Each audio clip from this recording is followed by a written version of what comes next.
Distinguished guests, dear colleagues, now we continue our conference with the second panel, TB in vulnerable populations.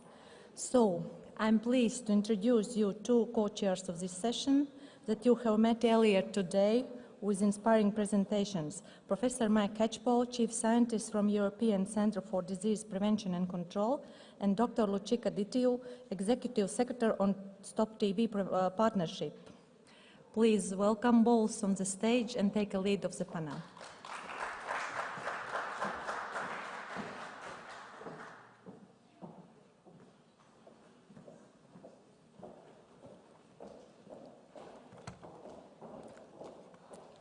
Good afternoon, everybody, and welcome back. I'm sure we all very much enjoyed a fantastic lunch. So this afternoon's session is TB in vulnerable populations. Lucica and I will be co-chairing. I will be introducing the panel and the speakers, and then doing some summing up at the end. But the really hard work of moderating the panel session, Lucica will be doing that. So what I'd like to do first is to invite our panelists up to the stage. And what I would suggest I do is if I could ask them all to come up, and I'll just say a few words about them, and then we will ask the first keynote speaker to give a talk. So if members of the panel could please all come up.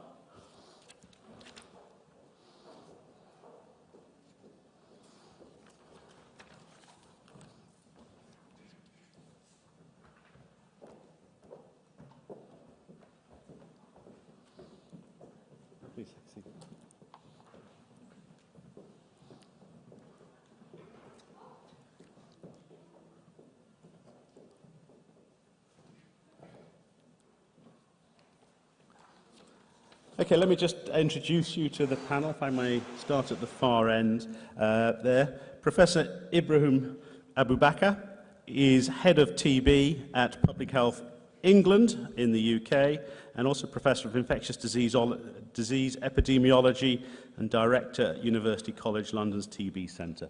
There's much more I could say about each of the panelists, but I won't because we need time for discussing more important matters.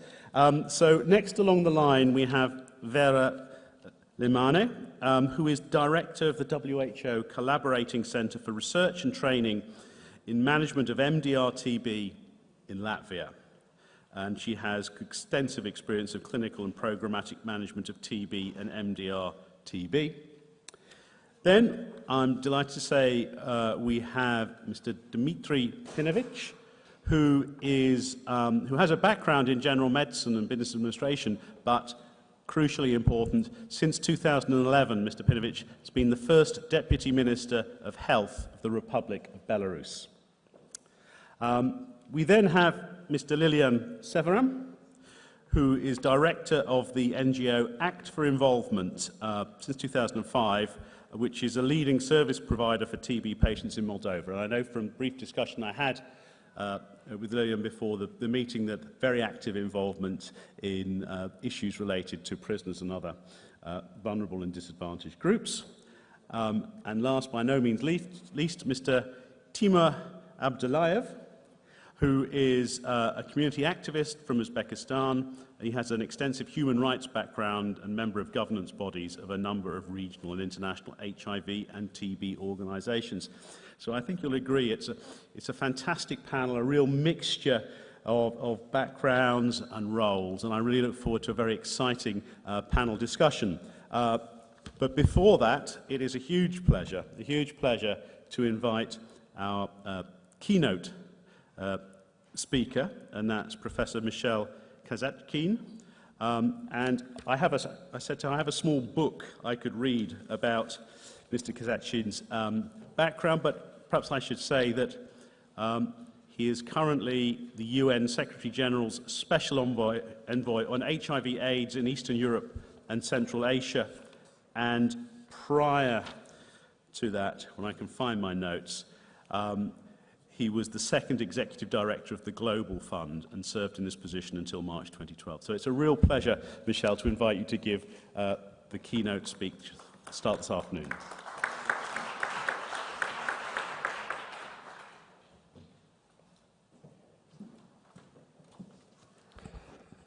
Thank you very much and good afternoon. Thank you for the introduction. Thank you to the organizers of the conference, to the government of Latvia for inviting me, for setting this conference, and for actually selecting vulnerable populations as a key theme for this afternoon, because I truly believe it is appropriate and important that a European conference on TB begins with consideration of the TB epidemic among vulnerable people. TB has always been a disease of the poor and the vulnerable. It still is today, globally, and here in Europe. This slide, that is familiar to a number of you, lists medical and conditions and social contexts that may place a person at higher risk of developing TB, and poverty is on the top of the list. Poverty has long been associated with tuberculosis. Different pathways, including poor and overcrowded conditions of living, contribute to a strong positive correlation that exists between poverty, either at the individual or at a country level, and the incidence of tuberculosis. This particular slide shows that during the economic recession in Eastern and Central Europe in the 90s, the then noted increase in morbidity in TB, which is on the ordinate, was directly correlated with the relative decrease in GDP that the countries experienced, as shown on the abscissa. And more recent data from Europe shows that a 1% increase in GDP levels corresponds with a 0.38% reduction in TB incidence.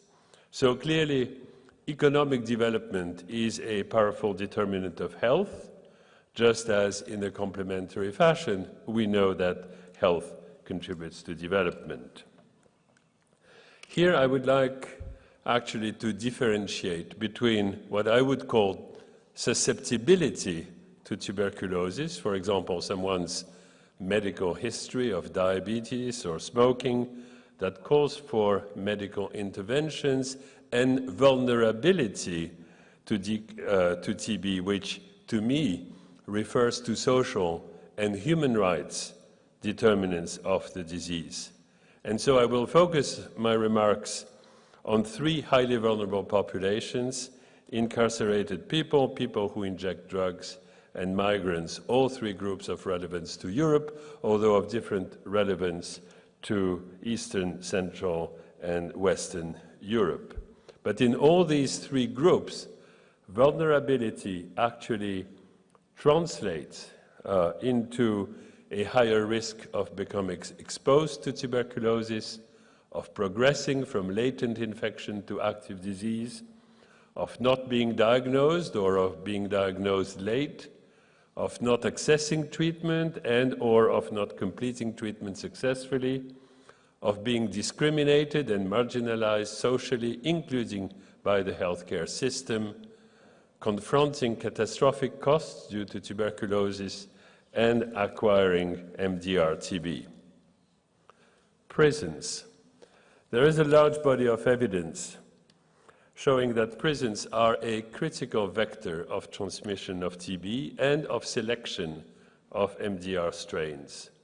In prisons, overcrowding, the relatively higher prevalence of people who inject drugs, and of HIV infection among inmates, difficulties in isolating inmates for treatment, poor implementation of infection control, late case detection, often lower cure rates, and release to community prior to completion of treatment all contribute to an increased TB transmission rate in prison and between prison and the general population. A review of the literature has shown an average 23 times higher incidence of TB in prisons than in the general population. Actually, surveys in the WHO Euro region have shown a 5 to 85 times higher TB prevalence among prisoners as compared with the general civilian population. And what this particular slide shows is that there is an average 6.4% new TB cases in the WHO Euro region registered among inmates. It also shows that this proportion significantly differs in the eastern part of the continent, 7.4%, as you can see, if you can read it, and as compared to the western part, 1.6%. And in 2000, coming back to the eastern part of the continent, in 2013, a study had showed a direct log relationship between the average TB incidence, shown here on the ordinate, and the incarceration rates in Eastern Europe, here shown on the abscissa. And you know that Eastern Europe is actually one of the regions where incarceration rates rank among the highest in the world. There's also evidence that a history of incarceration increases the risk for an individual to develop MDR-TB, and at a population level, there are studies showing that differences in incarceration levels are actually associated with differences in incidence and prevalence of MDR-TB. And as I said earlier, TB transmitted in prisons is not only a risk in prisons, it is also a risk to the community, to healthcare workers, to guards and family, and failure to follow up after release is common, and prison outbreaks have been linked with increased TB incidence in the community. WHO, UNODC, and the ICRC recently released a guidance document on prisons and health, including tuberculosis. And the International Union Against Tuberculosis and Lung Diseases has also issued a statement urging health authorities to prioritize TB prevention and control in penitentiary settings, including recommendations on ensuring the continuum of care for released prisoners who are on treatment for TB.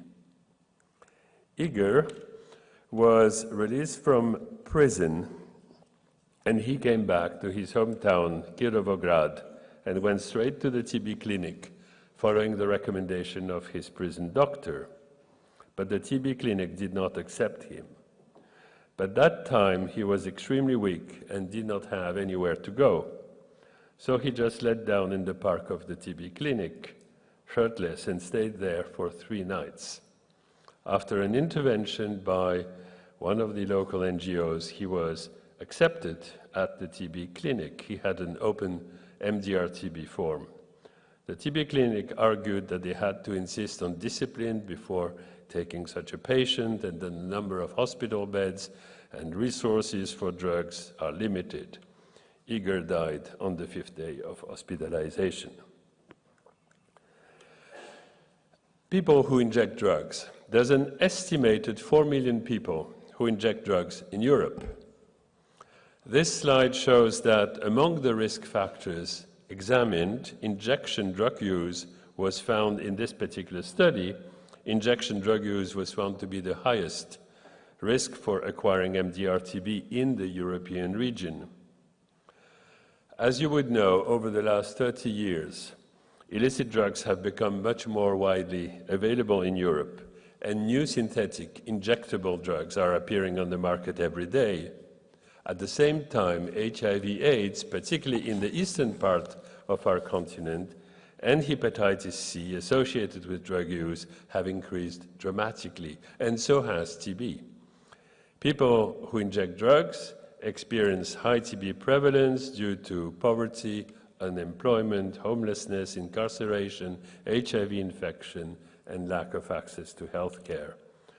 There aren't so many reports on TB prevalence, not so many figures on TB prevalence among people using drugs, but we know that people using drugs, injecting drugs with HIV, have actually a 2 to 6-fold increased risk of developing TB as compared to those who are non-injectors. However, high rates of symptomatic TB have been reported in a few countries, including Greece Lithuania, Portugal, and we know that TB rates among people who inject drugs increase with age, years of drug use, and with HIV infection. So early detection of TB and care are key elements of the package of interventions that WHO, UNAIDS, and UNODC jointly recommend as a healthcare package of interventions for people who inject drugs. Treatment of latent infection, after, of course, exclusion of active disease, is, we know, effective, including in people living with HIV. Early diagnosis and treatment and INH prophylaxis are, we know, or should be key for TB control in people using drug living with HIV.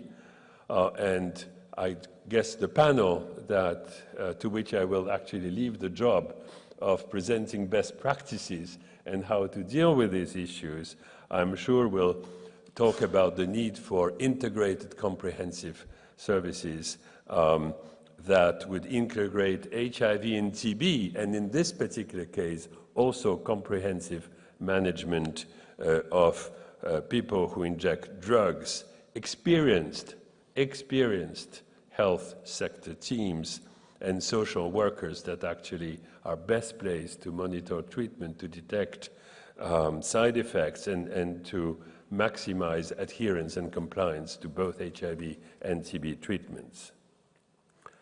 Dasha Osheret, in one of her questions this morning, pointed out, and I'd like to come back on this, the harmful role played by punitive drug policies and laws that, as a result of criminalization, drive users away from prevention and care services. Drug users actually face tremendous barriers to accessing health services in Europe. Fear of police and stigma drive people who use drugs underground, away from prevention and away from treatment. People who use drugs are arrested, and those who are suspected of drug offenses are also often subject to police harassment, police violence, abuse of power, and extortion. And as a physician, I'm also sorry to say that stigma and discrimination are also often present within healthcare settings, leading to refusal of services, absurd requirements to be drug-free as a precondition for treatment, registration requirements and breaches of confidentiality. In some countries, healthcare workers are legally obliged to report drug users to the police, a powerful disincentive to accessing health care. The WHO guidance emphasizes the need for governments to create what's called enabling legislative and policy environments that could minimize the negative healthcare impact of over-repressive law enforcement and drug policies. Incarceration for minor drug offenses is one of the main reasons behind the increase in prison populations globally and in our region particularly, and as I have said, incarceration is by itself a major factor for acquiring and developing TB. So the emphasis on drug law enforcement has also created, in many countries, legal barriers to evidence-based HIV and TB prevention measures, such as the provision of clean syringes, needles, and methadone maintenance therapy. The result is that only 8 out of 100 injectors currently receive opioid substitute therapy at this time. Methadone, as you know, is still illegal in Russia, and access to it far too limited in most countries in Central and Eastern Europe. However, achieving adherence and completion of treatment may be difficult for drug users who experience a, let's say, chaotic lifestyle. So opioid substitute therapy is the answer that provides patients with the stability they need for the compliance to treatment. Olga lives in Odessa, and she has been injecting drugs for over 25 years. My life, she says, was a nightmare. My day started and ended with one and the same thought: drugs, money, drugs. This life has destroyed my family and my health. When I lost my job, problems with law enforcement quickly followed. Eventually, I got into prison, where I was diagnosed with TB and HIV. I decided my life was over. The world around me was of no interest anymore. I neglected my health, which led to a dramatic deterioration of my condition. I was dying. One of my friends told me about the methadone-assisted treatment. He took me to Odessa TB treatment clinic, where I underwent thorough medical examination. From that moment, I started regaining the hope to change my life. And as a participant to the methadone program, I was able to start TB treatment and then antiretroviral treatment. I had access to counseling and to the doctors free of charge at the regional TB treatment clinic, methadone. I restored relations with my parents and made new friends. If I had not learned about the program in due time, the chances were that I would not be alive at this moment, and I would not be able to share my joy and belief that one's life can always get better. Migration. Migration both within and between countries, as everyone knows, in Europe and worldwide, has increased in recent years. While migration in itself need not to present a risk for health, it is in fact characterized by increased vulnerability to disease and to inequalities in access to care. Human migration from high incidence countries to Europe has increased. This slide shows the proportion in red of TB cases among people of foreign origin or citizenship in countries across Europe. As you may see, a significant proportion, that is 20 to 70% of TB cases notified in Europe, are among foreign-born populations. The incidence of TB among foreign-born people living in Europe is up to 50 times higher than that in native populations. Migrants from high TB prevalence countries may be at risk of TB before they leave their country, during resettlement, and of course after resettlement. As shown on this slide, and foreign-born people, as shown on this slide, I'll skip the other one, foreign-born people often face barriers to care in a new country, and as a result of inadequate knowledge of or coverage of by the healthcare services, difference in culture, language, lack of money, comorbidity with HIV, concern about discrimination, fear of expulsion. Asylum seekers are often not permitted to work in Europe, and while experiencing a greater burden of ill health, are, of course, unable to afford private care. Many experience lack of cultural sensitivity also, or lack of language skills. They may fear discrimination, and they may feel that their disease could actually jeopardize their visa applications. Cross-border migrants are often skilled temporary migrants performing services abroad with no intention to settle or seek permanent employment in the host countries. They include legal and undocumented migrants, internal migrants, and also mobile occupational persons such as truck drivers. And finally, in that category of people, in addition to migrants, asylum seekers, temporary cross-border migrants, mobile communities in Europe, and Roma populations, as we know, tend to cluster in pockets of economic deprivation in our cities with high risk of TB and needs that are poorly understood by the authorities.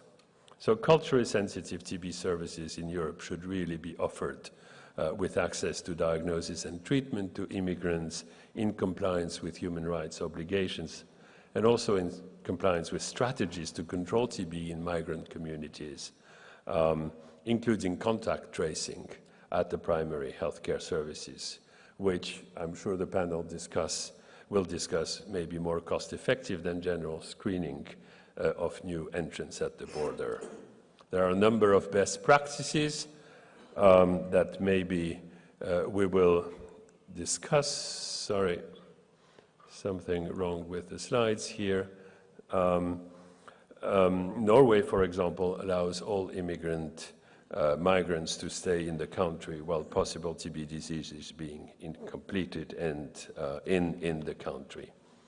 WHO Euro has worked with TB managers to define a minimum package of cross-border control and care to address issues such as the continuity of care, information during migration, and the availability of and access to health services in the new country. And I believe it is important that this particular conference really discusses how this expert opinion can now be translated into bilateral and multilateral political agreements, including funding for treatment and care at regional and sub-regional panel. So in brief, vulnerability is about both access to care and about a person's right to care. And ultimately, it is a political issue. Health is politics. The epidemiology of TB and MDR-TB and the analysis of vulnerable populations provide some of the strongest evidence, I think, of the effects of political variables on population health. Just think of the introduction of austerity policies and their subsequent health effects in some of our European countries and around the globe. I believe that's a clear illustration of this. TB affects those that are the weakest in our societies. And as we reflect on what is lacking in our interventions to prevent and control this disease, we have to reflect on the inequities in our societies that TB and vulnerability are revealing. This means that the response to TB and to the TB crisis among the vulnerable requires a whole-of-government, multi-sectoral commitment that extends beyond the health sector. It also means that we will make no progress unless equity and human rights are at the very center of what we do. Vulnerability with regard to health, whatever the facts and circumstances that have generated it, predisposes people to exclusion and poorer respect for their rights. And conversely, poor access to rights and exclusion generate vulnerability. Health, or the absence of it, is a powerful driver of human rights, and respect for human rights is crucial for good health. Promoting public health and building health systems are one crucial way for governments to realize health and rights. At the same time, rights-based approaches that address economic and social vulnerability will allow us to control epidemics. The two go hand in hand. So, dear colleagues, ladies and gentlemen, as we embark in this discussion, let us remember that universal rights are also the rights of the vulnerable. The right to health and to decent care, the right to freedom from discrimination, the rights to equality before the law, to privacy, to work, to education, the right to share in the advances of sciences. We cannot win the fight against tuberculosis without also winning the fight for these rights and without exercising what Secretary General Ban Ki-moon has called in his latest report on the SDGs, the national and international leadership in the service of the people. Thank you very much for your attention.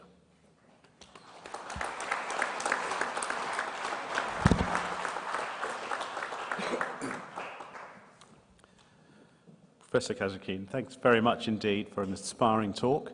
Now, we have a brief video presentation to follow. This is a presentation by Dr. Eric Gusby, who, as many of you know, is the United Nations Secretary General's Special Envoy on Tuberculosis and has been so since January of this year. He also serves as Professor of Medicine and Director of the Institute for Global Health Delivery and Diplomacy in Global Health Sciences at the University of California in San Francisco. Anyway, I'm hoping that in a moment a video will appear, and after that we will then go into the panel discussion. Start the video, please.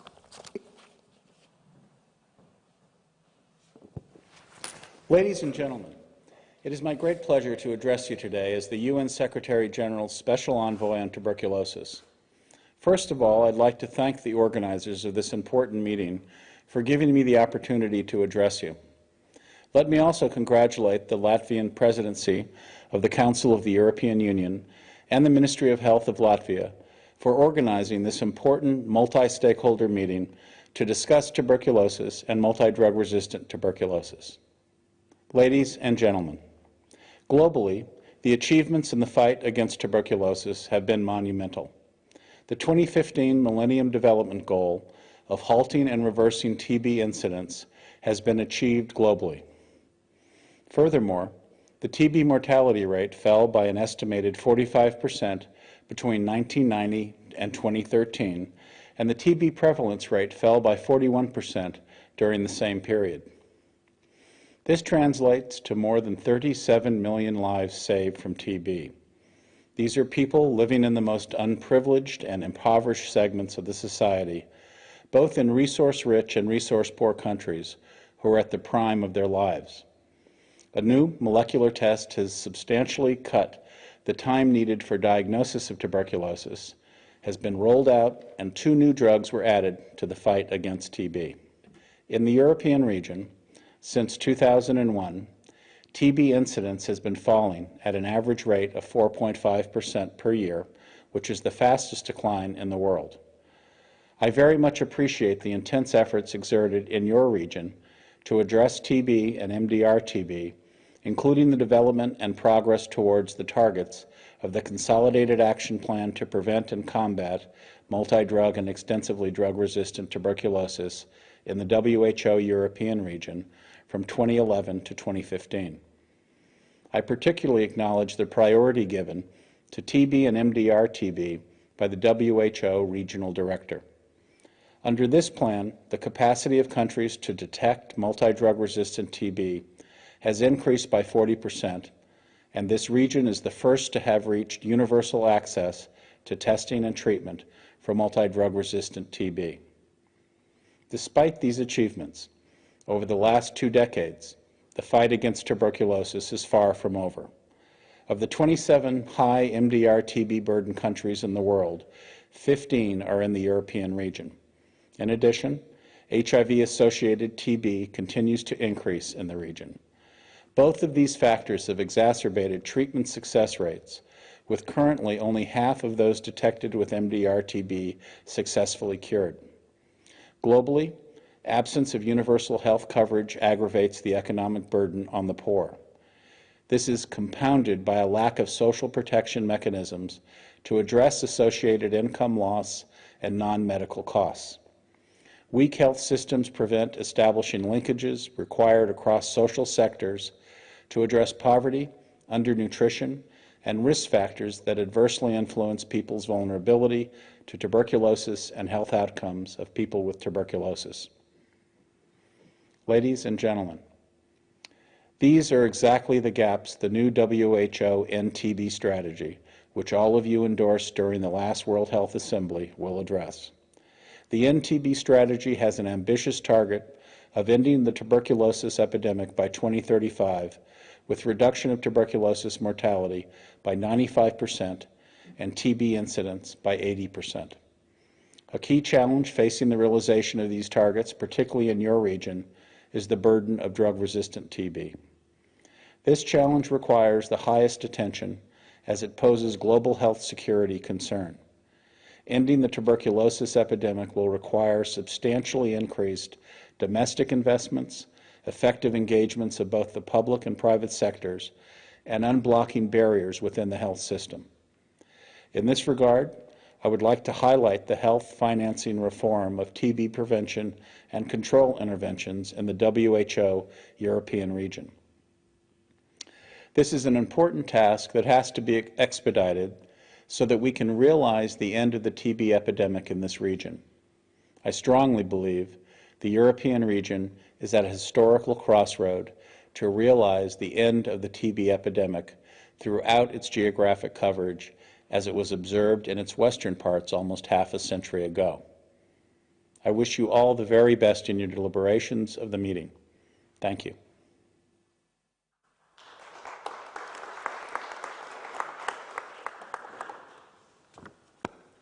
So with this, actually would have been good for Eric to be here, because I would have liked to challenge him, because I think a lot of the people we saved with what we did were actually people like us and not necessarily those from the vulnerable groups.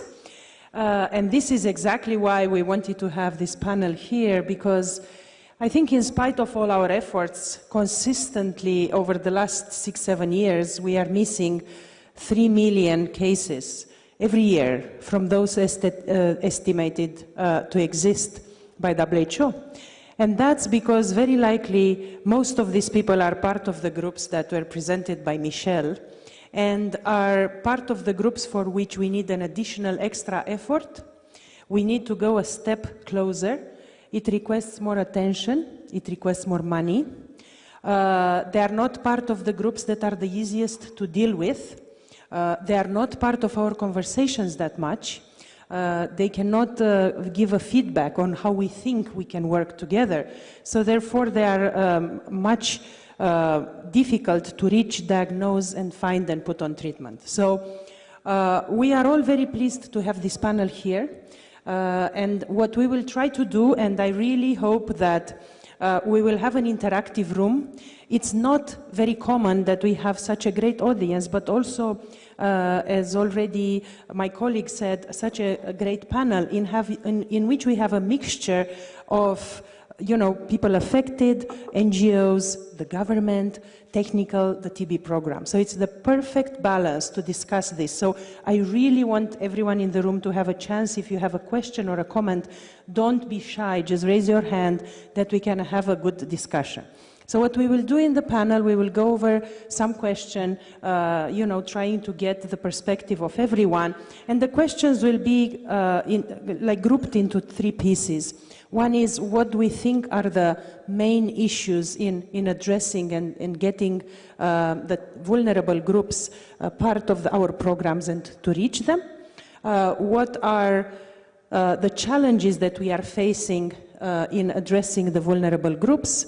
And then is what can we do different and how can we practically change this? But I don't want you to go through all of this. I'll just start with the first question. And I will start here with Vaira, with her great experience in the Latvian program. So Vaira, if you can elaborate a bit from your experience, what do you think are the main issues that we are facing in addressing TB in the vulnerable groups?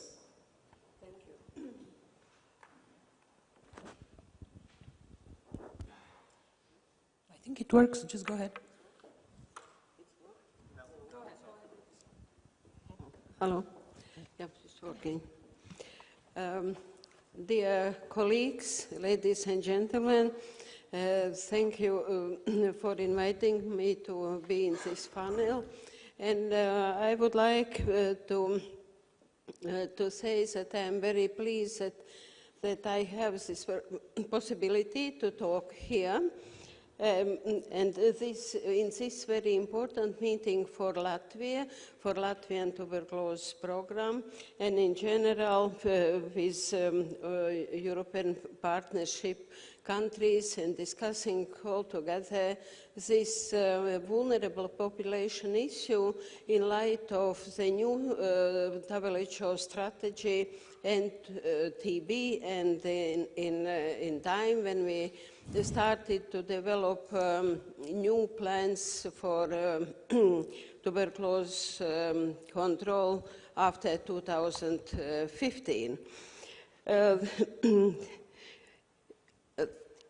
Vulnerable population, it's not only discussion about vulnerable population, it's not only discussion about patients who is sick with TB and touch with this disease, but it is a problem which covers all society, all needs of society, and what we are expecting from society and how everyone can be involved in this TB control.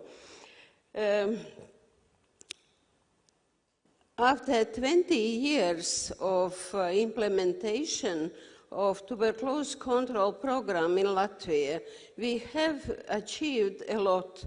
We have achieved decrease of TB incidence twofold, and decrease of multi-drug resistance tuberculosis 5 times. And it's a question, what is the next? It's enough, or what is the problem at this moment?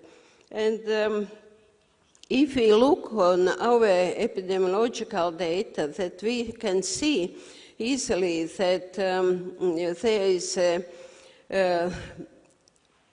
proportional increase for MDR-TB, that proportional increase for XDR-TB and TB-HIV.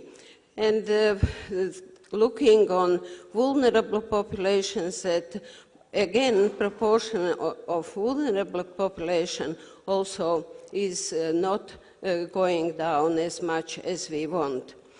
And one of the problem I would like to touch is the programmatic issue that do we know how big problem we have with vulnerable populations in each of the country, and how many new or additional activities we need to implement to solve these problems. Such mapping of problems could help us in planning and targeted interventions in these vulnerable populations. Another issue is that these kind of people don't seek medical care themselves very often, and there's many reasons for this. They don't have, sometimes they have bad living conditions, social conditions. They sometimes don't take care about their health. They don't have easy access to medical care because they don't have money, because it's far from them, etc.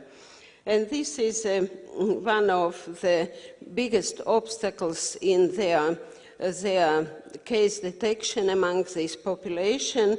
And from another side, those who come and these who start treatment, they have a lot of difficulties to receive this treatment, to complete this treatment. And what happens is that medical care system lost this patient from follow-up. They started to interrupt, later lost completely. And these patients develop from sensitive tuberculosis to MDR tuberculosis to XDR tuberculosis, and later is difficult to cure. They left not treated, living in these bad conditions.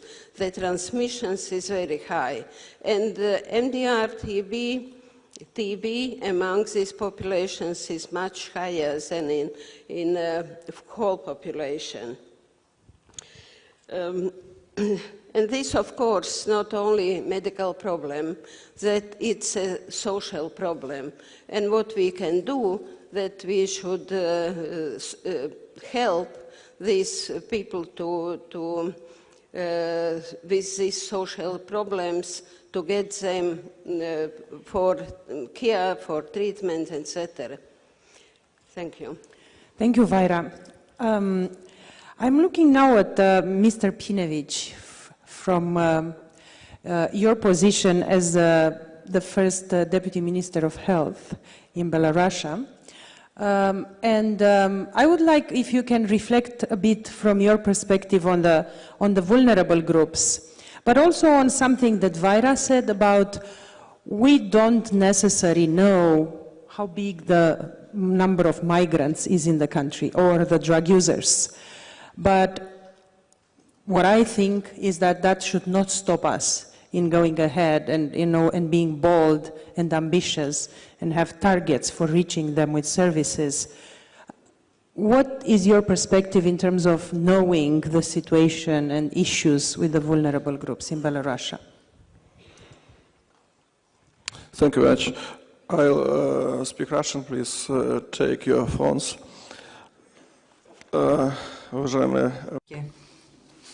Dear colleagues, first of all, I would like to thank the Latvian side for the hospitality, for the organization of the present event, and for the topicality of all the issues which have been raised.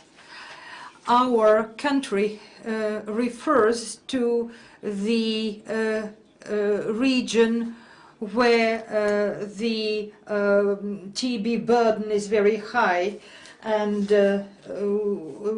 one of the 3 patients are infected with MDR TB, and these are very high rates. And when 10 years ago we started working on the national program, together with our colleagues from the Global Fund, we organized 2 programs, and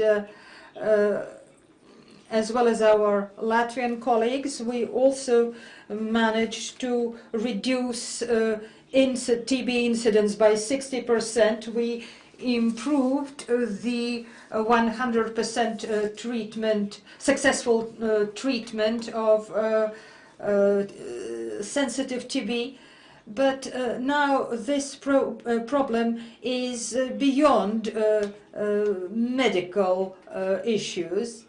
And now, working out our 3rd program, we have decided to join efforts with experts from the Ministry of Finance and other groups so that to achieve something. And proceeding from our experience, I want to say that monitoring and surveillance are crucial to work out clear-cut rules for our work. And as far as vulnerable groups are concerned in Belarus, of course they are associated with risk factors. 30% of all the new TB patients are either alcohol or drug abusers. A little bit less than 10% from that TB cohort are HIV infected with all the associated problems, and a bit more than 10% are those who have gone through the penitentiary system. And working on our intersectoral program, we proceeded from our experience. And first of all, the main element is monitoring, then good clinical protocols for treatment, and we do have them. Together with our Latvian colleagues, we have prepared 3 clinical protocols which have proved to be quite successful, but as they say, the devil is in the details, and all issues which are so characteristic for vulnerable people hamper our efforts. And when we worked together with our partners, we proceeded from the following prerequisites. So first, we are supposed to consider vulnerable groups outside the TB context, because drug addiction, alcoholism are also very great challenges. So we started addressing these challenges, and we managed to reduce consumption of alcohol in the country by 21%, by 2 liters per capita. When it comes to drug addiction and HIV infection, we have adopted several laws regulating the situation with drug addiction. We have a broad network of methadone replacement therapy, and apart from our colleagues from the Ukraine and Russia, our program, methadone replacement therapy, is quite a success, and it is going to be continued. As far as HIV infection is concerned, by the year 2020, we have a target to increase our comprehensive involvement, and we hope to stabilize the number of those who are in need of antiretroviral therapy. And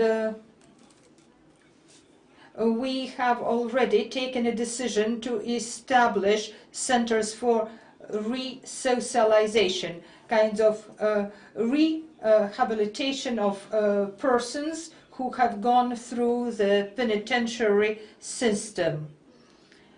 And fortunately, we haven't had any cases like the one presented here, and people released from prison are taken care of. They are brought to our hospitals.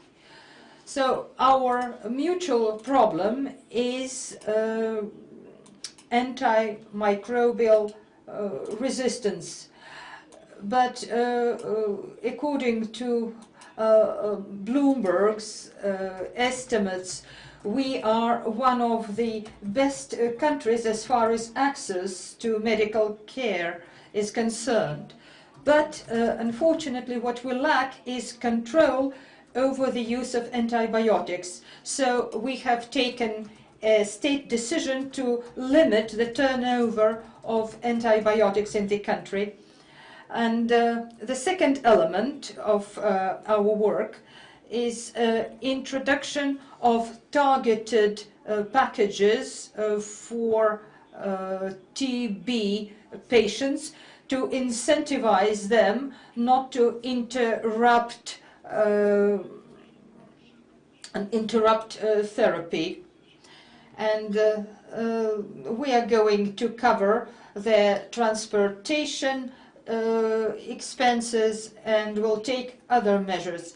And another aspect, that is the role of NGOs. And here we really lack a lot. We have the Red Cross and Red Crescent societies, Doctors Without Borders have come to us. And the third program we are going to realize will be associated with the involvement of NGOs. So the patient will have to go through the medical system and receive treatment, and NGOs are to help us in that. Thank you. I really very much appreciated what you said at the end. And I welcome this initiative of the Belarusian government to understand there are services and groups of populations that can be much easier reached by the NGOs. Whatever the legislation is, working with vulnerable groups, with certain vulnerable groups, it's much easier than if the NGOs are doing that work. And I'm happy to hear this from you. I hope this will go ahead, because only that we will be able to achieve something. Assuming that the government will be able to cover everybody, it's a mistake. And that's why I welcome what you said very much. Timur, you are a lawyer, you are a human rights lawyer, you are as well a TB survivor, and I wanted to, to ask your perspective, not only on the issues, but also on it's very easy in dealing with vulnerable groups to kind of, as health staff, kind of, to feel that they don't play the ball as much as we would like, and to in a way say, we know, it's difficult, they don't really understand or care.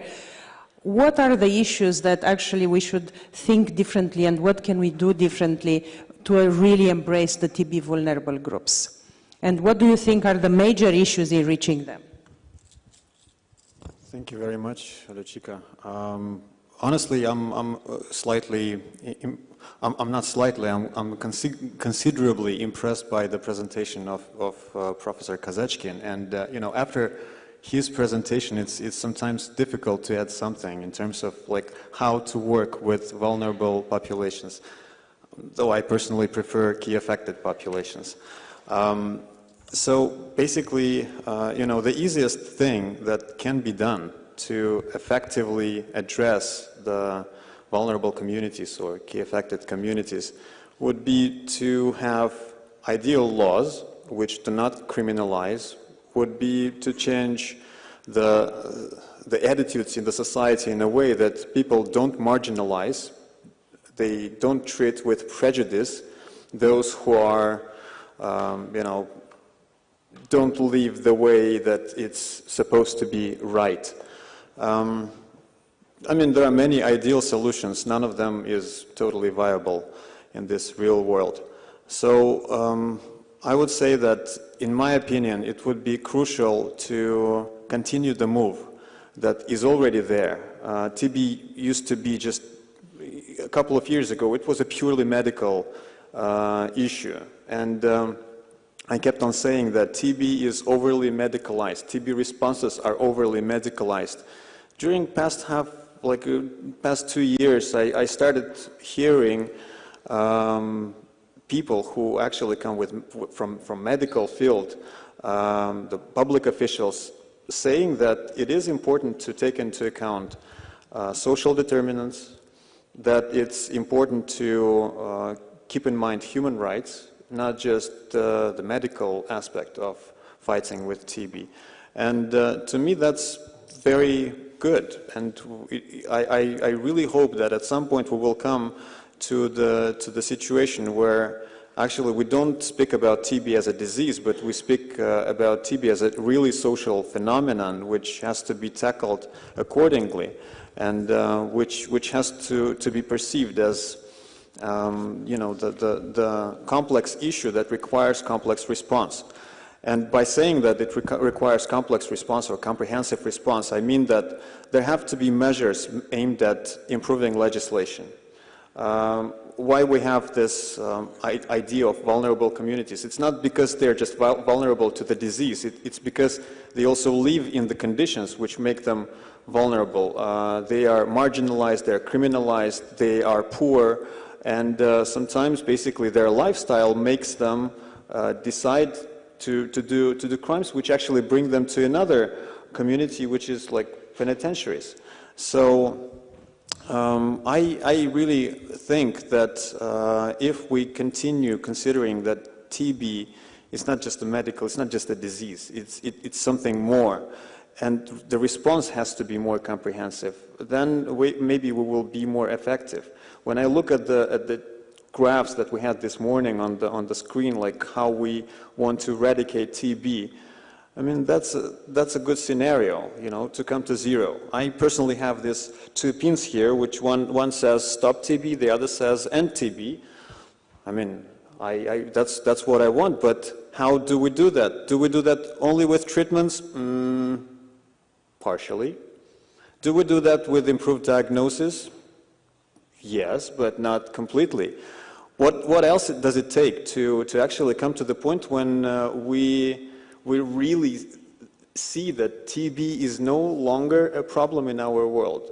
And it takes a lot, to be honest. It takes efforts of everyone and not just governments. Though governments have probably more leverage to reduce TB, but at the same time, you know, it's also communities, affected communities.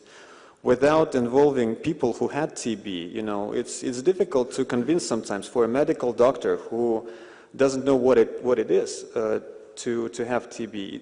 For this doctor, it may be difficult to convince how important it is to complete the treatment, and that actually it's realistic. Sometimes simply by talking to someone who had TB in the past, the person who has TB will be more convinced that actually, you know, TB is really curable, and it's not just a good slogan. TB is preventable and curable.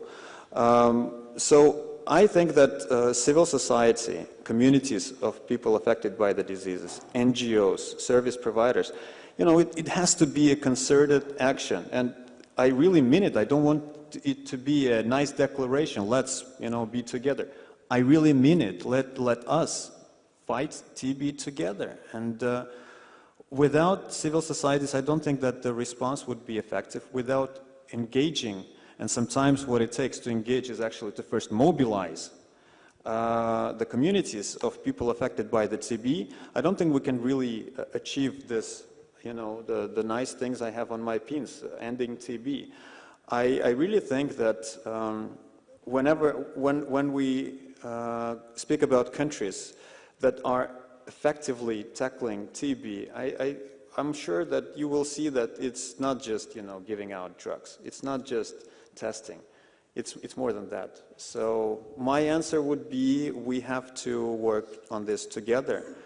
We have to involve communities and civil societies, and when there are no communities, which is a situation in many of our countries, is to support the emerging of these communities. Thank you. Thank you. Professor Abubakar, you know, we speak here a lot of what do we think, what do you feel? You worked with many different patients. You are the head of the UK program. From your experience, what are the things what are the main issues that you saw in addressing TB in vulnerable groups? And do you have some example of things that worked or best approaches that you can share with us? Thank you very much, Lichika. So I would respond to your question with in three different bits. The first point I'd like to cover is how we engage and respond to the epidemic. And I'll start that with the mantra from the HIV community, which is know your epidemic. I think the problem that we deal with vulnerable populations, even though we give them this common term, would differ in each setting and each community. And if you're trying to tackle your problem, the first step, as already alluded to in the presentation, is defining who is affected and therefore thinking through how you respond to it. There's a second element to that which I think is as important, if not more important, which is our simplistic approach of, especially those of us from disease-based programs, of thinking of TB and the condition as the only thing that we want to address. I think it's fundamental we realize that human beings have a myriad of problems. Even simply looking at comorbidities such as HIV, hepatitis, we know that they're disproportionately represented in vulnerable populations. So unlike your typical TB patient who pitches up in your clinic that is wealthy, a lawyer or a doctor, if you're dealing with someone from a vulnerable population, you must make every contact count. You must think through all of their problems and not just their TB problem. Otherwise, you end up with the consequences we discuss over and over again about non-compliance, because of course there are other priorities in life apart from TB. So someone may not be taking their medicines because they have other issues. The second point I'd like to cover, which I think is equally important, is our advocacy and how we link up with communities. Without a doubt, compared to a decade or two ago, we've gone so far from where we were in terms of engaging communities. We have fantastic advocacy groups within Europe. Civil society is a lot more engaged than it was. But I couldn't help thinking, listening to the discussion today, that the number of advocates that have spoken come from a subset of the community. I think we need that, and we need more of that, i.e. articulate individuals that we can relate to and say, gosh, this could be me, and therefore TB is important. But beyond that, we need two other groups. The first is particularly vulnerable people who cannot actually articulate their views in the same way. We need to find a way to listen to these individuals, because it's only through truly understanding their perspective that we can design solutions to meet their needs. In the UK, for example, where we develop guidelines for the management of TB, our National Institute for Clinical Excellence has a particular model where they pay for the time and training and support to people who normally would have a zero chance of standing in front of you to speak. And in the small rooms where we develop guidelines, they get a voice and they get to communicate exactly what it is the guidelines should say. And you'd be amazed how the perspective of such a person can put down the view of the most senior consultant physician in the room, because they get it and they've been through it. The last group that I think we ought to engage are the movie star, superstar status. And I know Luchika and the Stop TB Partnership do a decent job of attracting such, but we need more of them. Sometimes a simple word from someone that the politicians are willing to listen to can make a big difference in whether you get resources or not. The last area I'd like to cover is research. And we've had a great deal of discussion this morning about research, but I think it's particularly important in this community. And here, I don't mean simply finding the next magic bullet of a drug or a vaccine, because we know already that even the tools we've got are particularly not working well for these populations. And I think the answer in this community actually lies in what Kunut was mentioning this morning of operational research, the ability to define exactly how we deliver interventions that work in other communities, tailoring them to specific situations, and getting more effective interventions. And to my mind, this needs to be a bit more than the add-on we have. I mean, we were talking this morning about the size of envelope for TB being 2 billion globally, our aspirations being too low. If you think critically about operational research, we're only talking about 80 million. That's the target, I think, annually. And of that, a fraction of that will go to vulnerable communities. How on earth do you think we can organize effective programs in populations that are hard to reach or hard to treat, or services that are hard to reach or hard to treat, if we don't invest more in doing that? I was listening to a colleague this morning who was describing to me a service that has been designed in a member state to tackle TB in immigrants and screen them. And you go to a different place for your blood test, you go to a different place to your skin test, and you go to a different appointment for your chest X-ray. And these appointments are purposely put through a narrow window that you can only attend if you are free at that point in time. If we don't think through this and change these systems, address health system issues, and do the right research that means we can translate effective systems, such as the one in the Netherlands, the Rotterdam one-stop shop service that many of you, I'm sure, have heard about, where you could go to one place and address a myriad of problems, from social security issues to your treatment, all in one place.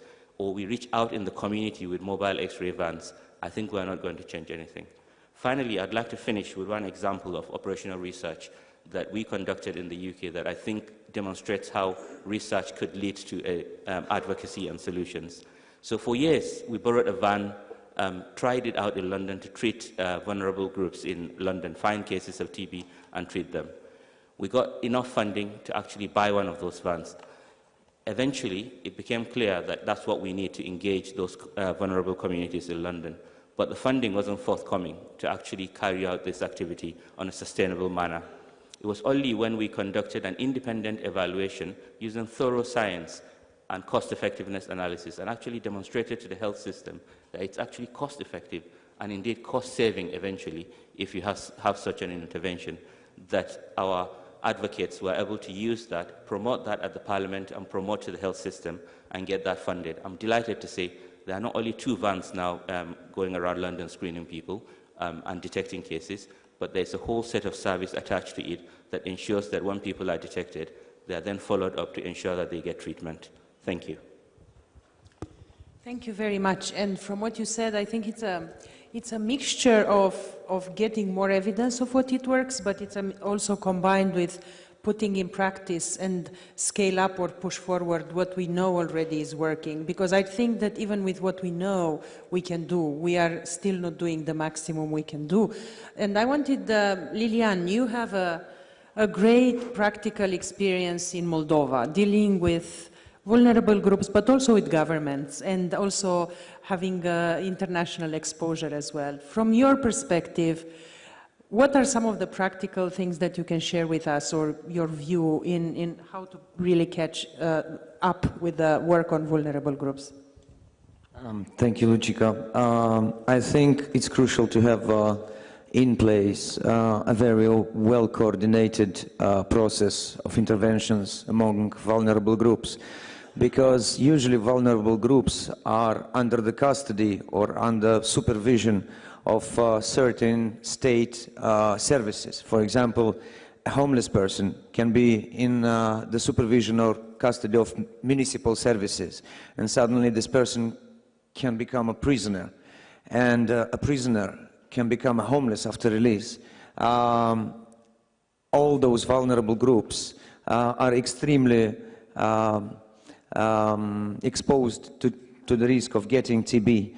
And we have to have a real coordination and a very effective coordination to be able to trace them, to be able to give them the same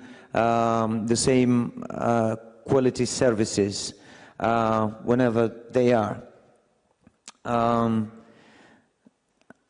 In the same time, stigma and discrimination. This is a real problem that make impossible the access to these groups. We have to try to reduce it. We have to fight with discrimination and stigma. And we also have to bring to these groups the legal advice.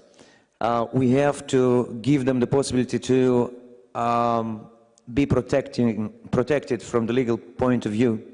We have already experience in the protection of HIV patients, litigation and legal protection, and that gives you good results in order to create more access to services and to change the attitude of society members towards them.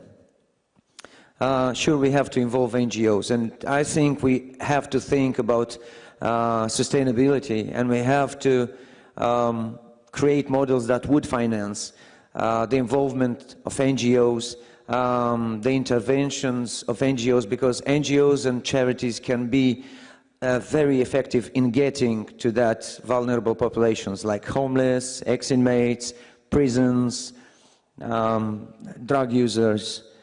And we should invite all those service providers in harm reduction that have so much experience during the years to get on board and to help us also, because they have a lot of experience, a lot of access to the most vulnerable groups. Okay, thank you. I will turn back to the room now. So while you prepare your points or your questions, so we don't move to the next set of questions till we have 3 from the room. So while you think about this, one of the issues that we will discuss afterwards and will appear much more tomorrow is related to the sustainability of the investments. And with the support of several big donors in the region, the biggest being the Global Fund, as we know, there are some very great programs addressing vulnerable groups that are implementing in our countries. And one of the questions that we will all go and ask to the best, including Mike from ECDC, is how we can support our own governments and decision makers to ensure that there will be investments maintained in TB, but that there will be a focus on what we already built with the vulnerable groups. So that will be the next question that we will all take together. But in the meantime, are there any questions or comments or reflections from the room related to the vulnerable groups? Lasha?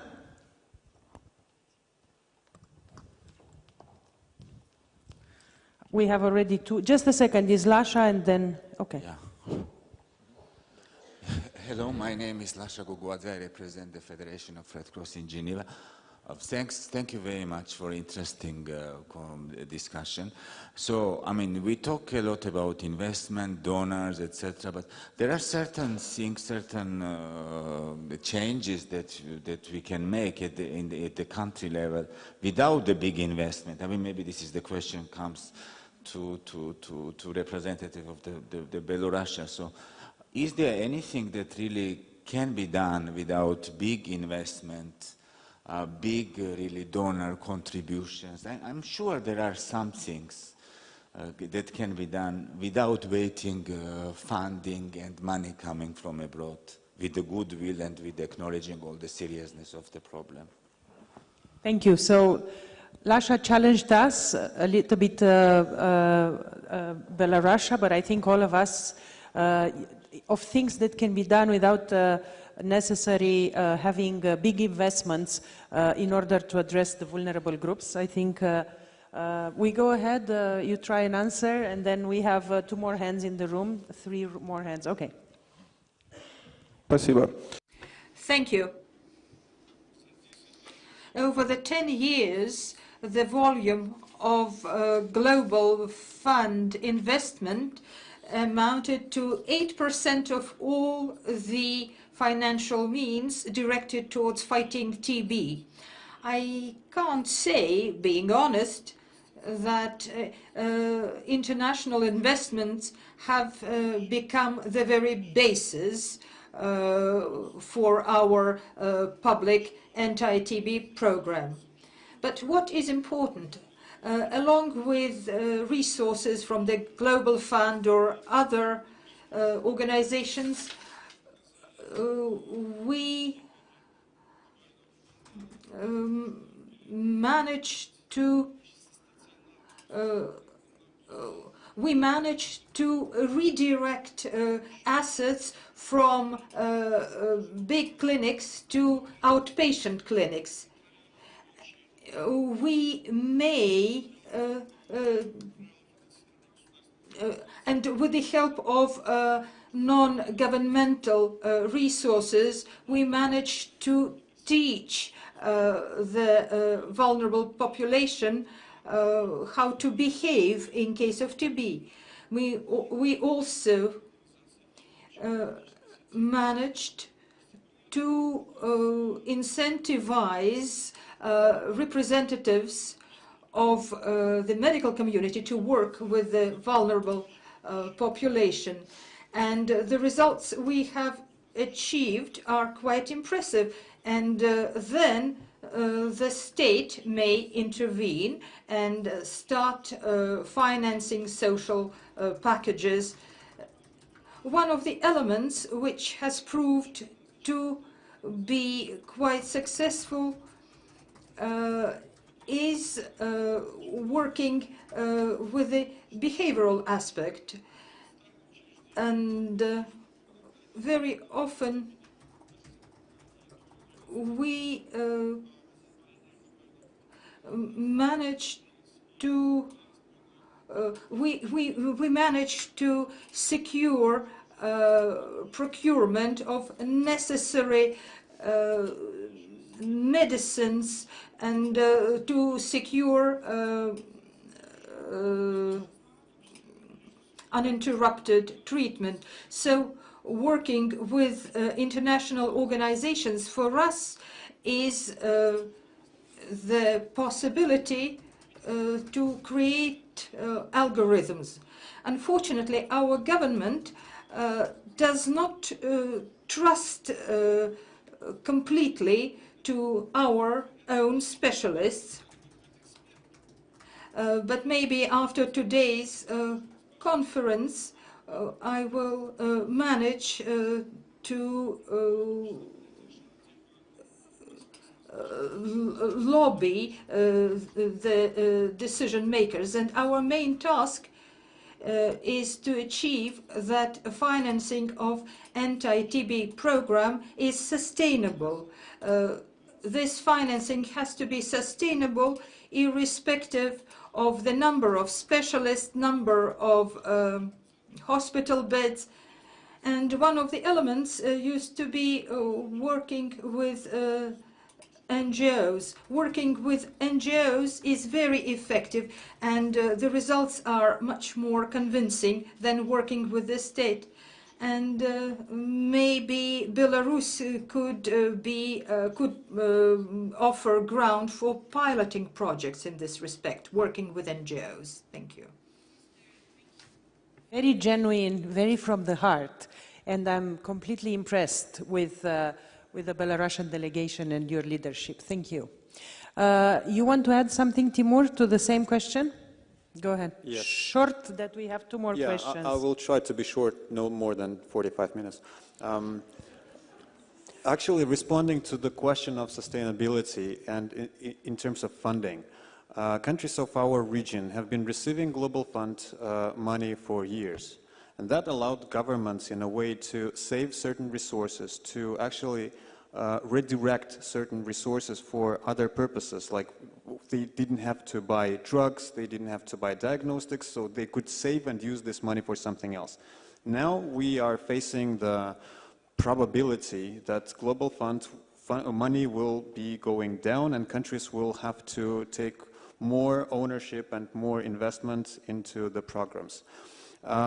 What I fear is that it will result in countries focusing again on the issues like treatment and diagnosis, prevention, the issues that were traditional, and the investment into civil society, into the work that civil society is doing, will go down. We have the example of Russia.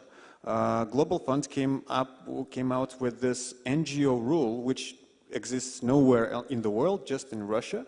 NGO rule meaning that the Global Fund continues investing into civil society only, basically giving money to NGOs to do the work in key affected populations. So I really hope that this will not be the case in other countries, and that actually other countries will be mindful of the negative impact it may have if again, basically, the governments go back to the old paradigm, investing into the medical response. It will not help for sure. It will basically, again, revive the problems with access to vulnerable groups. So I really hope that when we speak about financing, and now countries of the region increasingly go to the idea of social contracting, and this is the concept that exists already in legislations in most of our countries. I really hope that this social contracting will work in public health, including in TB, and will be directed, at least part of it will be directed on working with vulnerable communities, supporting NGOs to reach out to vulnerable communities. Thank you. Thank you. Go ahead with the question.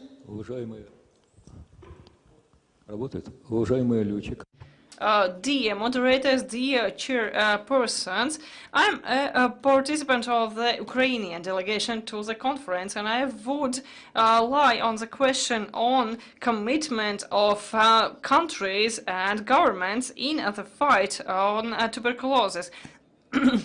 I would like to thank you, organizers of this excellent summit, and especially the Ministers of Health and Deputy Ministers who have arrived here to discuss the topical questions and issues on fighting tuberculosis. But unfortunately, we do not see some ministers or their deputies from several countries here. It's really hard to reprimand them on their absence, that ministers of healthcare are not represented at the top level, as the issue of tuberculosis and every minister of healthcare is burdened with a lot and a series of different issues and problems, and not always it is tuberculosis only. Thus we are interested in commitment, loyalty of governments, of the ministers of healthcare, especially to the issue of tuberculosis in particular. How we can achieve that? We can achieve that only in one way, only when civic societies will warm up the interest and express manifest needs or feedback of civic society, of representatives of vulnerable groups, etc. It is impossible without involvement of civic society. And I would like to share the example from Ukraine. There is a financial reforming in Ukraine undergoing, and the financial means will be rechanneled, especially on behalf and in favor of particular regions. Someone will be subordinate to the regional governors. For instance, there is 1,020,200,000 military or warfare refugees. So restoration of industry in the region. Of course, the issue of tuberculosis will not be the top one priority, and it depends on us so that the issue, the problem, the challenge of tuberculosis would not disappear among many different priorities existing, for instance, in post-war or current conflict Ukraine. And this is top priority for our commitment and our actions to be taken. Thank you very much for bringing this important perspective to us. Go ahead. We have 2 more hands, so yes, please. Go ahead.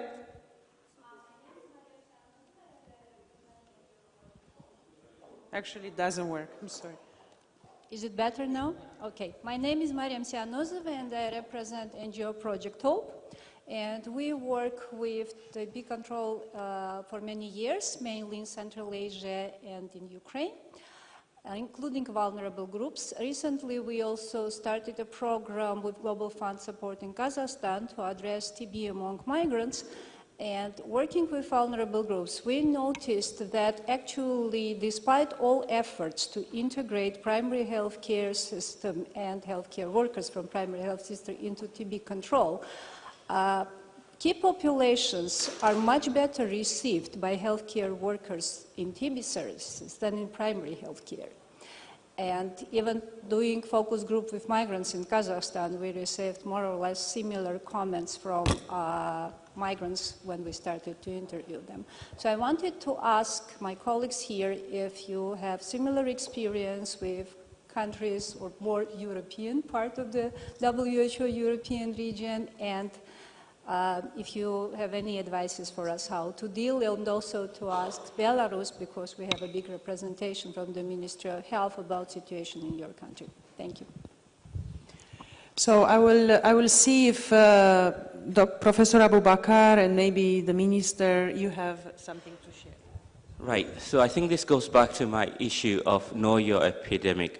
I suspect that the situation would differ by context and by country, and that the solution really has to be you tailor the service to meet the needs of the population. I have absolutely no doubt in my head that the primary responsibility for funding services and initiatives is that of the state, i.e. the government. The most effective way to deliver it may be through the civil society organizations and NGOs, and therefore the state ought to be funding those organizations. Clearly, the real world is slightly different, and we have to rely on donors and others to do that. But that does not mean that it's not the responsibility of the state to fund it. In terms of whether specifically I've encountered the problem you've described, no, I haven't. Anyone? If I can add, excuse me, just maybe to make my point more clear. That speak a bit louder. Just to make my point more clear, we noticed that that's the kind of stigma among healthcare workers in primary healthcare towards TB patients coming from key vulnerable groups, which is much worse stigma than for healthcare workers working in TB services. How we can change the situation, that's the point. Thank you. Okay, thanks. Right, so I didn't get that the first time. Right, that's not really surprising, is it? That even among healthcare workers, there's some hierarchy of need. What we call in the UK the inverse care law, where you kind of have the poorest communities attracting people who cannot get the high-flying jobs in the top specialties, and therefore the poorest populations get the poorest level of care. Complicating matters is once you then end up in those areas of work and specialties, then the same resources that are available to equip people to deliver effective care are not available to those workers.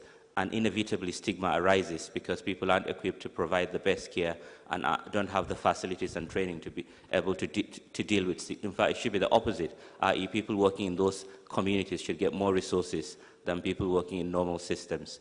And until you can challenge that and resource and incentivize those systems, you're unlikely to solve that.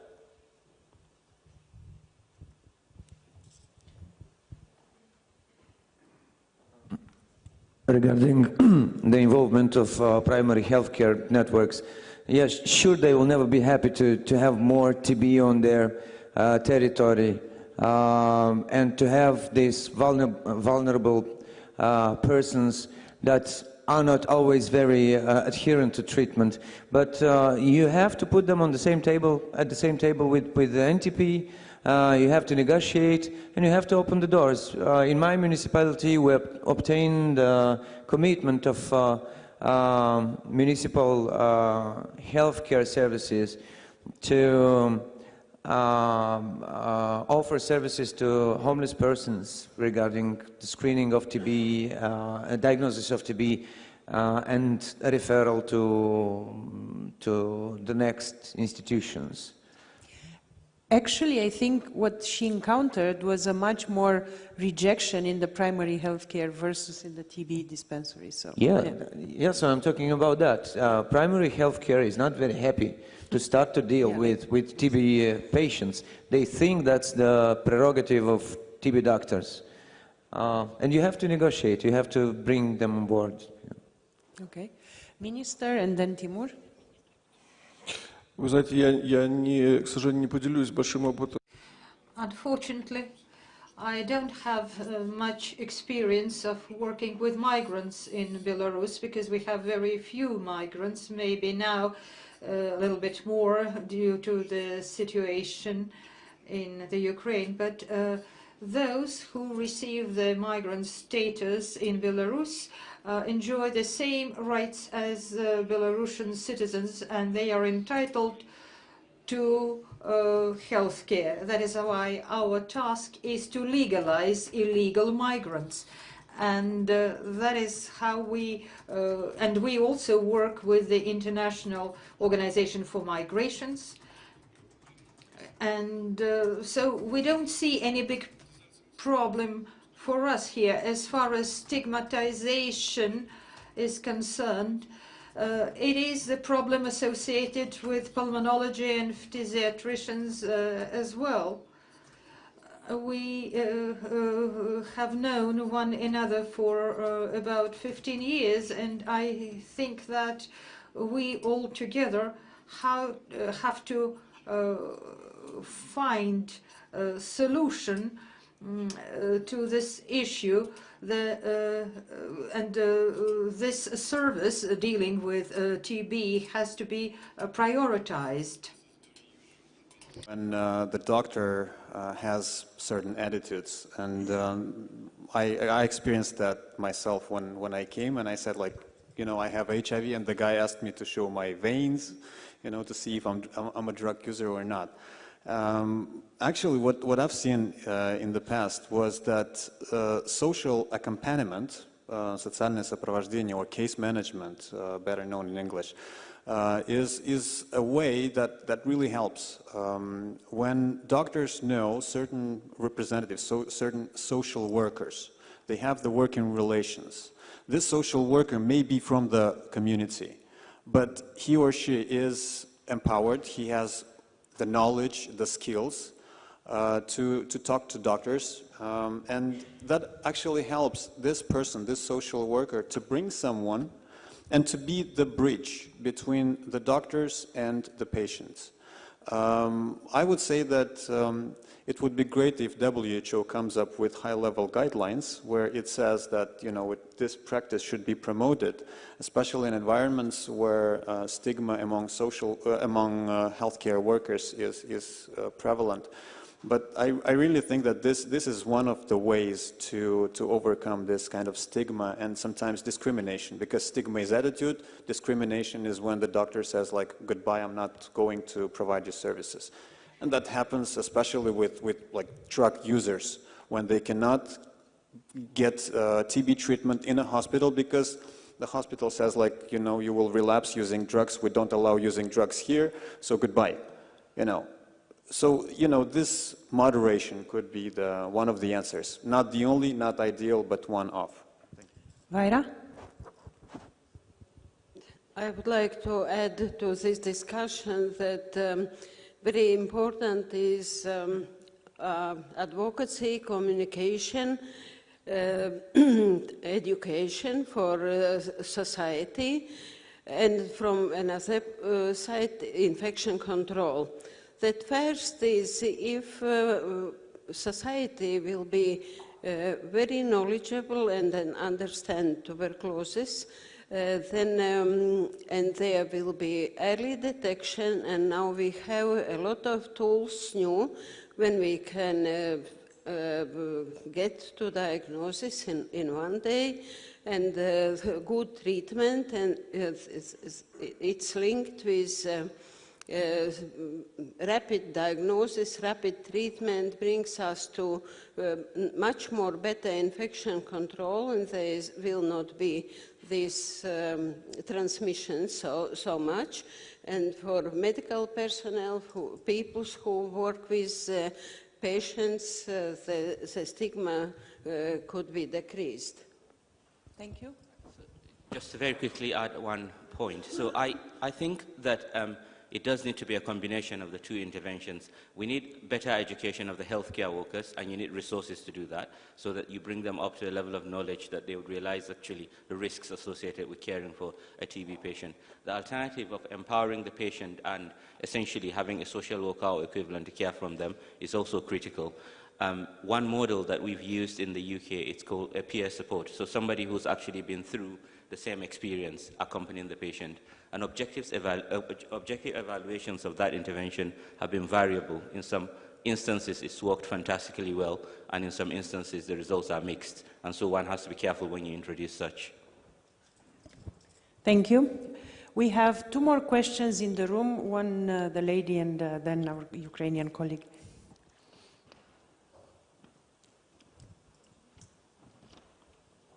Слышно? Меня слышно. Can you hear me? I represent East Europe and Central Asia Union of People Living with HIV, and I will speak Russian. Sorry. Please take these things. Это очень... It is a very interesting and important discussion, especially when it comes to vulnerable groups of people. And as a representative of the organization of people living with HIV, I am well aware of all the difficulties representatives from vulnerable groups are faced with, be it antiretroviral treatment or TB treatment. There are lots of different thoughts and ideas how the situation can be changed, but I would like to dwell on the following moments. First, before we talk about financial sustainability of various programs, be it HIV treatment or TB treatment, it is very important to consider those financial assets we use. So we have to optimize the existing resources and direct them where they can produce best results. Referring to the Belarusian experience, you've said that you are gradually passing over to programs mostly targeting inpatient TB treatment. It might be important for other countries as well. And when we see the resources which will be freed from that optimization, we might not need that much. We might not need so many additional resources, referring to comment by Lasha. And having worked with the problem of HIV/AIDS, I would like to say something which might sound not very politically correct. Nevertheless, for the governments of our countries, to pay attention to HIV, AIDS, and TB problems, how to put it more politically correctly, appealing to the necessity to observe human rights is not effective enough. And Belarusian experience has shown that the most efficient way is to show how economically viable treatment of this or that group of population is. Let's take a person who is HIV positive, has TB and hepatitis C. What would be economically more profitable? Probably to treat him in one center, to offer all the services in one center. And when we are able to show the results to representatives from our Ministry of Finances, the conversation will take the turn which would be beneficial to us. And I would also like to end drawing your attention to the necessity to estimate the efficiency of this or that program so that we can optimize our resources, and that will definitely broaden access for the representatives of vulnerable groups as well. Thank you.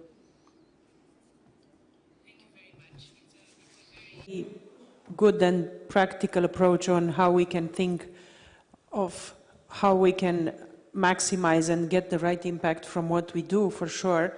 Sir, if you want to go ahead.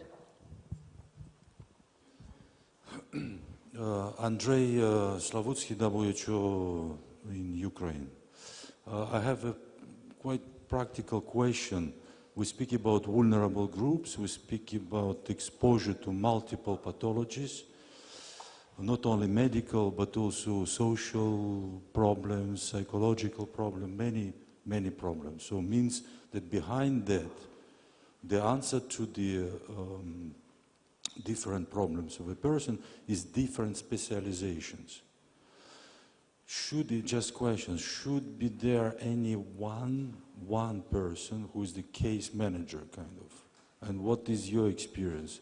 Should be there one human face that basically dispatches to the different specialists, because sometimes all of us we think, and that's what happens, that the person has in front of them so many faces that basically the person is lost and feels that abandoned, and many people, it's just crowd, you are lost in the crowd. So, and if so, what and who should be this person? Who should be this person? Person from TB, from HIV, from social services, from state, from NGO. Who should be this person, if any? Thank you. Thank you. I think this is a very good question. You see, a lot of what we speak here, and I will ask those of you having experience to answer, so I give you a bit of time to think, is linked in a way to what Lasha was saying. These are all things that can be done. You don't need an investment. It's organizing yourself. Is, you know, deciding, as you say, whatever works the best in order to interact with the patient. Is sometimes, as Professor Abubakar mentioned, extending the program that is welcoming and people can go when it's more feasible. This don't cost money. Is a lot that can be done currently. We will see what the experiences are with just people being innovative and thinking out of the box, because, you know, there is good knowledge and there are some tools which we can use much better than what we do right now. And what you ask, it's part of that. So I think I will go with Professor Abubakar, and then all of you that want to add something, go ahead.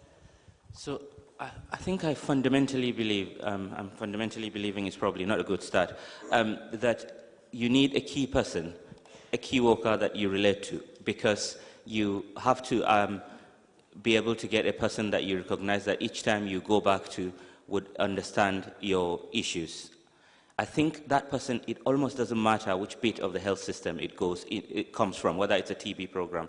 I think the issue is, how do we integrate these vertical programs that are completely separate, so that when the patient comes in at the primary healthcare level, that one person has sufficient knowledge of the different streams to work in. And within that example of the find and treat service that I mentioned, they've expanded now and they cover hepatitis and they deal with some HIV, etc. And they're doing flu vaccinations. And they've acquired over a few years a large amount of knowledge about all the needs of that population. And therefore, they're able to serve as the first point of contact and support people as appropriate. I think services need to think in that way and develop the model where they support a variety of approaches. I have to admit, though, that there's a certain level of complexity where it becomes impossible. And those would be exceptional, but at that level of complexity, then you'd obviously need more than one key worker. But that should be the exception, not the rule. Anyone else? Timur, you want to add? I've seen that face already, actually. I mean, for years there have been programs implemented in Eastern Europe and Central Asia, and I have seen when actually there was one face who was the case manager and who was basically leading the person with the disease through the different services, especially when it's not just one medical condition but several medical conditions at a time. In my experience, that was an NGO person, a person working in an NGO, but I would say that I don't think that always having such a person in a state body, in a public institution, would be a good idea, especially in context of vulnerable communities, because not necessarily the person will come to this state institution. It's easier actually to have first, this peer kind of contact. In prison, yes, definitely that will be a guard, or but I don't think it's going to be really effective in prison settings. But in societies at large, definitely I think there should be, not just there could be, but there should be a case manager, and it would be ideal if there are people like this, organizations providing these services throughout the country at all levels, not just in the capital, but also in rural areas, so that even in small towns and villages, there is someone who you can go to. Not you, but you know what I mean. Thank you. And I take the freedom of having a microphone all the time to say that last week I was in South Africa, and the South African government launched a huge campaign in the vulnerable groups, looking at testing and diagnosing mining communities, peri-mining communities and their children, as well as prisoners. And they are working through sort of vans, the same system as Professor Abubakar mentioned, which are able to integrate and look beyond TB, that are doing as well the HIV tests. They are looking now about diabetes and so on, but they are actually mobile units and being equipped with Gene Expert and as well a few other testing machines that are moving around. And there is indeed a person that is usually a lady, that is the one which is the face. And, just even in that little intervention, they were convinced that should be just one that will direct what each individual will do and not several of them. So I am also a strong believer. I think for all of us, it's much more reassuring to have one interface rather than multiple. If there are no more questions from the room, we have kind of 20 minutes to go. And we are here 8, because I'm counting as well Professor Kazachkin. And I think the last question that I would really like all of us to answer here is a sort of pitching to our governments in how do we ensure that we maintain sustainability and focus on the vulnerable groups, or if it's not happening, what will be the pitching for investments from the government in the vulnerable groups? What will be what we can do, or how can we advise the governments in a 3 minutes intervention or 2 minutes intervention, considering we meet a government official or your prime minister, in convincing that investing in interventions for vulnerable groups is a good way to go forward. So, is there anyone that want to break the ice? I said that I'm going to say something, so then that gives a bit of time. I will go, then maybe we go in order. And then we end up with our keynote speaker, Professor Kazachkin. So my pitch is the fact that it's very difficult to be part of a vulnerable group, whatever that is. And the stigma associated and the suffering associated with TB is probably 2 times, 3 times higher when you are from a vulnerable group, because you have many other things attached. But the reality is that being part of a vulnerable group, you will much likely have very few chances of getting diagnosed and treated, and therefore you will become a case transmitting to others, and then you will become a case transmitting as well to those that are close to you. So my pitch will be from the government that my country, which is actually the case, will never be able to achieve any target in TB without addressing the vulnerable groups. There will always be a missing group. There will always be a high defaulting group. There will always be, therefore, a big impact on the MDR-TB cases and XDR-TB cases because of the lack of attention of these groups. And then I'll go probably with some financial figures. So let's see, Professor. So I'll make 3 points. I like 3. The first one relates to advocacy. I think we should all be advocates, irrespective of what your job is. And whenever the opportunity arises, make the point that this is important. You don't know who you're speaking to, who will then go on to make the difference. I'll give one example why I think that's important. So with our national strategy, we've been sitting on all of the evidence and the document written up, and we're waiting to clear the funding because we wanted a funded national strategy. And it turns out that it's an individual physician who had a patient who spoke to the patient, and it turned out that the patient's parent is a high-profile public figure who then wrote a letter to our Prime Minister, and within days it got sorted. Chance, it happens, and sometimes that's what you need. The second thing I think you need is, we wouldn't be there if we didn't do the research and estimated the size of the problem, what the solutions are, and what's the evidence-based solution to the problem, because it makes it more difficult to articulate the need in a vulnerable population if you cannot show that this population is disproportionately affected, they have the highest levels of drug resistance, and while things like discovering the next vaccine is critical and important to the global TB problem, if we don't solve the problem in this population and we just introduce new drugs, what are we going to do? We're just going to basically lose them. So I think this population is so critical to get right.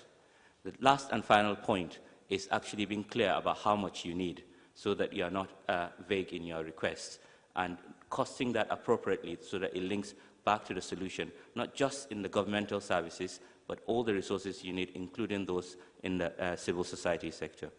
Thank you.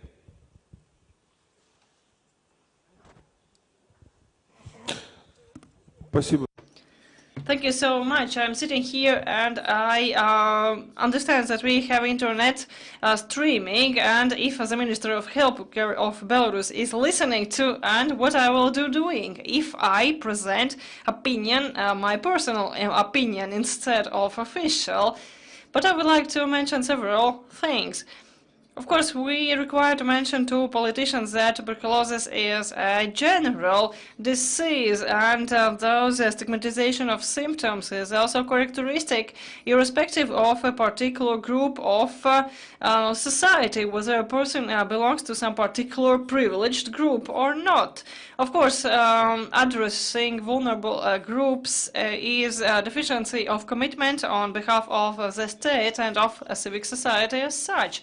And even if there is, there is a huge spread among citizens and population with low income and high income, so perhaps the increased risk or especially vulnerable groups are different. And the fourth I would like to mention is that reasonable and targeted earmarked financing for solving the problem leads to effective and sustainable result, and those that money is not spoiled or used in vain. starting from the presentation of our former patient, mentioning this and indicating discrepancies and failures of our healthcare system and fighting our presumption that tuberculosis has some age-related symptoms or subordination. So as regards strategy for 2020, in any way it has only leading or driving guidelines for solving problem. Perhaps a universal mechanism for fighting tuberculosis exceeds the sphere or field of healthcare only and has many different social aspects. Very much. I think if the minister is watching, he should be very proud of you, so if anything, so well done. Lilian. Yeah, I wanted just to add that we cannot fight TB among vulnerable groups of population without bringing a strong social support for them. We cannot deal with tuberculosis without solving all those priorities or the main priorities that the patients have.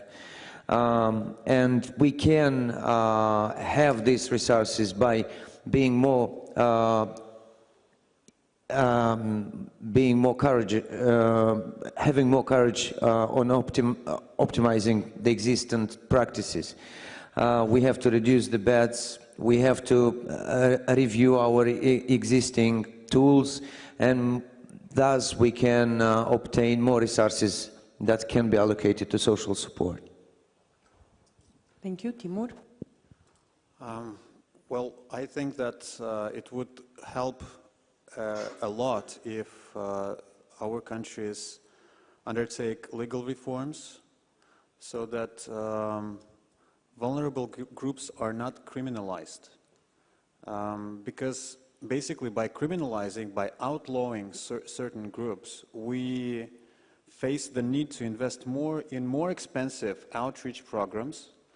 For example, if people who use drugs are criminalized, they will avoid going to medical services provided by the state because they will fear being reported as a drug user and having problems with police. So reforming this system, getting rid of the need basically to, to put in prison in order to correct someone, I think that will save a lot of money and will actually let us much easier work with populations and, instead of having them really like vulnerable, to at least reduce this vulnerability, reduce the marginalization of these groups.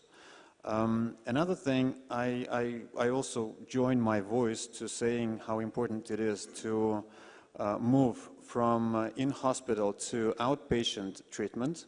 And one of the arguments I would like to add is something that is not my knowledge, I'm not a health expert, but something that I heard from a chief lung disease doctor of my country.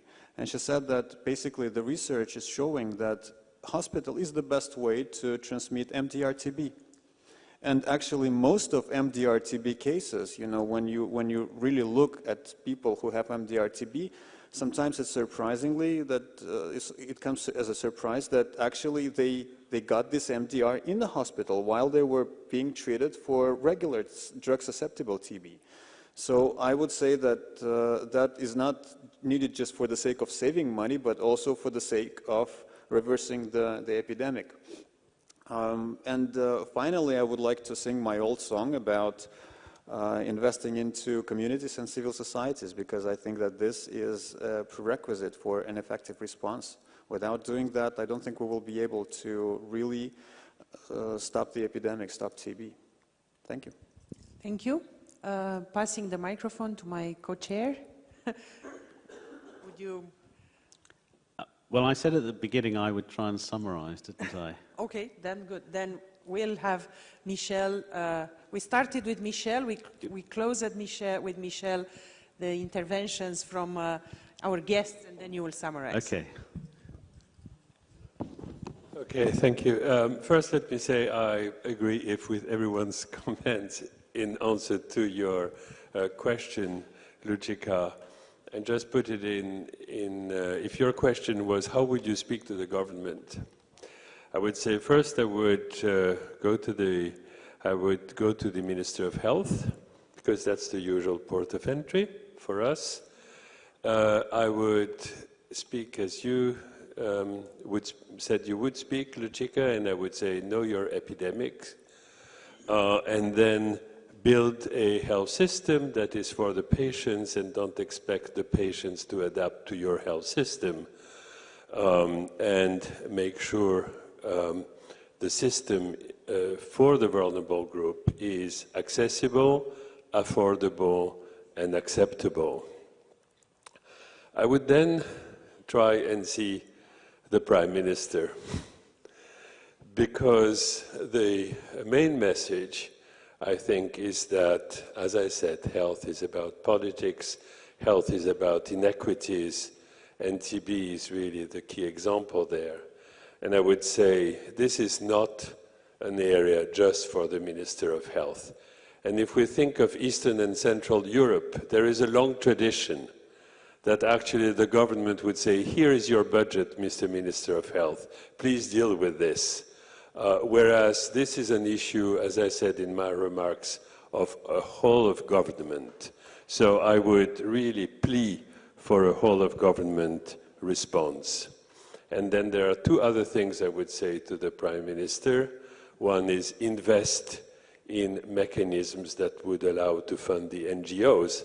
And we are at a critical time when the Global Fund is leaving many countries in Eastern Europe, at a critical time when some of the governments have the mechanisms and are not funding the NGOs, but in some countries we do not even have a public mechanism that would allow the government to fund the NGOs, and the necessary legislative and policy measures have to be taken.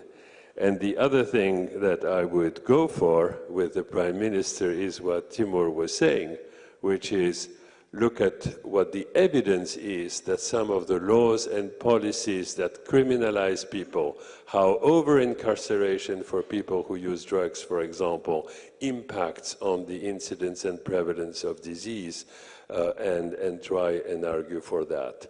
So that's a way of sort of putting together a lot of what you said, and thank you for the panel. That was fantastic.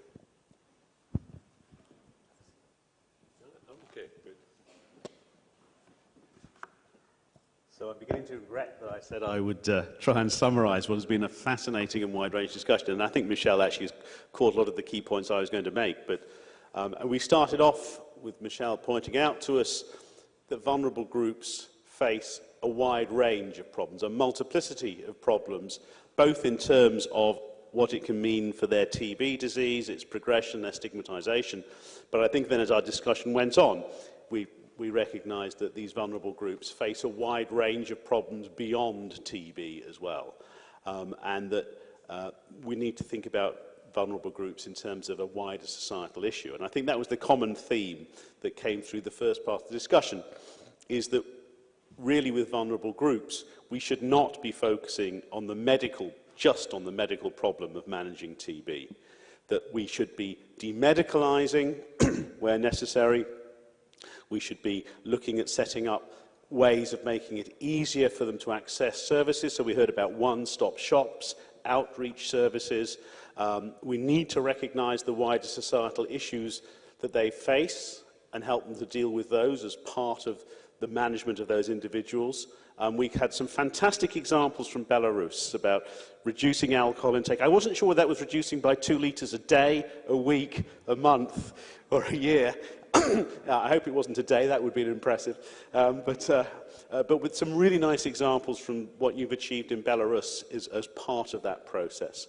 And I think it was Ibrahim who said, know your epidemic, know the patient group. And I think that one of the key messages from that is a group that can really help, or organisations that can really help us with this, are the NGOs. They work with these vulnerable groups. They can help us define the groups that we need to work with. So focusing on the medical problems. We then very briefly talked about the importance of operational research in terms of providing us with evidence of how the tools and strategies we've currently got can work and can work best, because that's what we've got to work with. We don't have new drugs, we don't have new vaccines. We hopefully will do in the medium to longer term future, but what we've got right now is what we've got, and we need to make it work better, and operational research is an important part of that, and it should be invested in the same way as we're investing in vaccine research. Stigma is a big issue. It's a barrier. It's a problem for these vulnerable groups. They come to health services with stigma because of their vulnerable group status. TB can add to that. And we had some interesting discussion about things that might be done to help with that. So we talked about the case manager model, where a healthcare worker, for example, or an NGO advocate could actually help the patient work their way through the system. We heard about the possibility of peer or patient support, people who've had TB, been through their system, to help those through.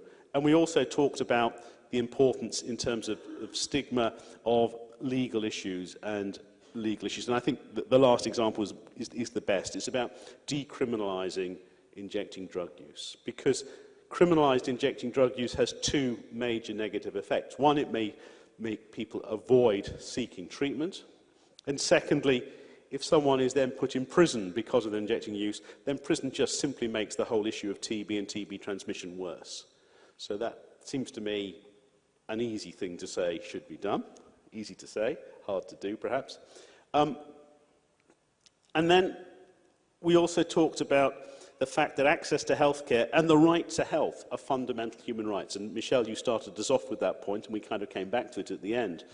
And there's a clear role for governments in that. Governments to promote health as a human right and access to healthcare as part of addressing the issue of vulnerable groups, for whom both health and access to healthcare is an issue, and that's where it can come together.